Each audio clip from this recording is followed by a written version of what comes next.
Today's Talkers. Is it time already? It is. It is. You know what we're talking about? 3:03. I know. You know what you're talking about? Wee-oo, Roar! There's a new sheriff right now, and it's all about the NFC and North Division, but the entire conference. And let's just say we are roaring all across the North, aren't we? Yes, roaring. I'm a lion. Roar. Hear us roar. That's right, because our first place Detroit Lions made us so proud yesterday against the Minnesota undefeated no more Vikings. That's right. They're firmly in the driver's seat after yesterday's late game-winning field goal. And let me tell you, this is the kicker. Right? Yeah. This is a big kicker by our kicker, Jake Bates, who nailed a 44-yard kick to go up 31-29 with literally just 15 seconds remaining.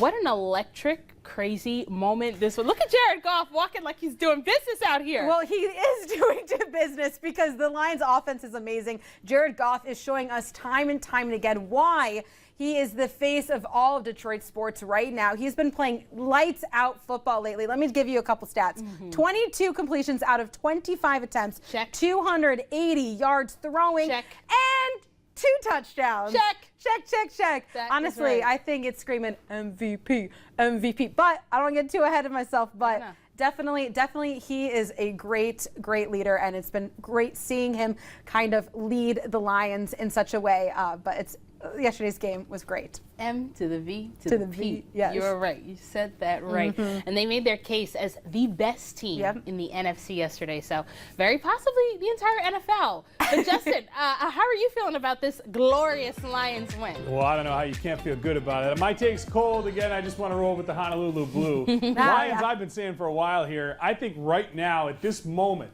they're the best team in the league. And I think they showed it yesterday on the road, tough environment in Minnesota.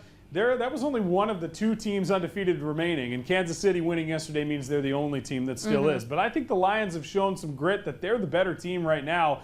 Not to mention, they're coming off all the turmoil from last week. They had the big win against Dallas, which of course was marred by Aiden Hutchinson's injury. So this was just classic gritty Lions football. It's come to really define this team in the Dan Campbell era, this Lions squad. And the one other thing I want to note about Jake Bates, this is awesome. He's a rookie kicker. I mean, he's come out of nowhere. In 2023, he was a Houston area brick salesman.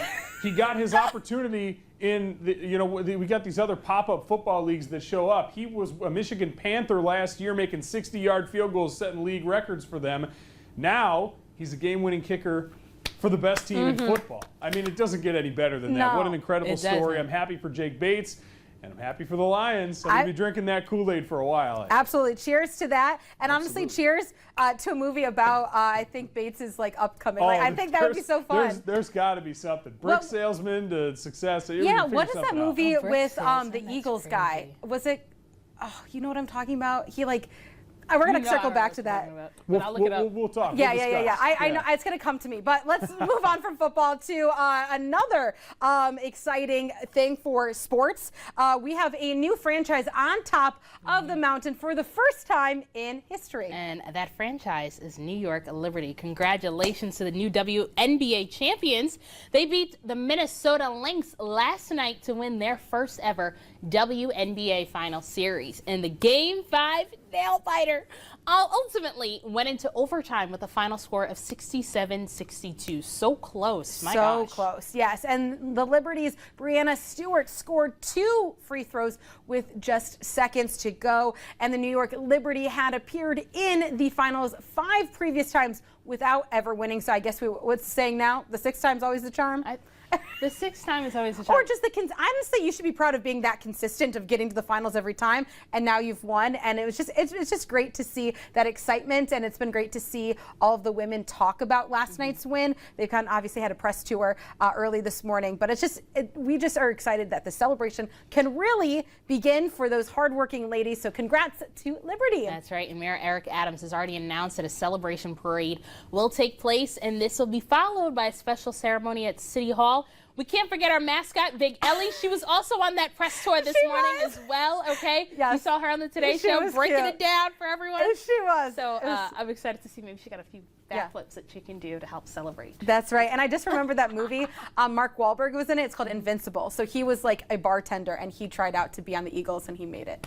And it's based on a true story. So this could be something for the base. Just going back off of that. I remembered it now. So let's watch it. Yes, yes. But you know what? Anytime we have a good movie, there's always a lot of good music in it. And right. we have to mention the big names that were getting their roses by being inducted into the class of the 2024 Rock and Roll Hall of Fame. Yeah, what a weekend. I know. We're just going. And on top of that, it wasn't just rock stars. These inductees span across several genres and generations of music, too. So some of those in the performer category: Cher, Mary J. Blige, Dave Matthews Band, Peter Frampton, Ozzy Osbourne, Kool and the Gang, Foreigner, and A Tribe Called Quest. In the musical excellence category, Jimmy Buffett, Dionne Warwick, amongst many others as well. And also a highly awarded was Suzanne DePass. And I love this because she's not a performer, but she's been behind a lot of some of our favorite TV shows and artists as well, like Sister Sister, Smart Guy, The Artist, TLC, and the Jackson 5. A lot of that Motown community, she's been behind and pushing for a lot of them as well. Yes, and the list goes on and on. But Osbourne's, this is his second induction. He was actually inducted as part of Black Sabbath back in 2006. So it's just great to see all of these kind of names go on and on. But the ceremony, because there were so many great names being inducted, it was 5.5 hours.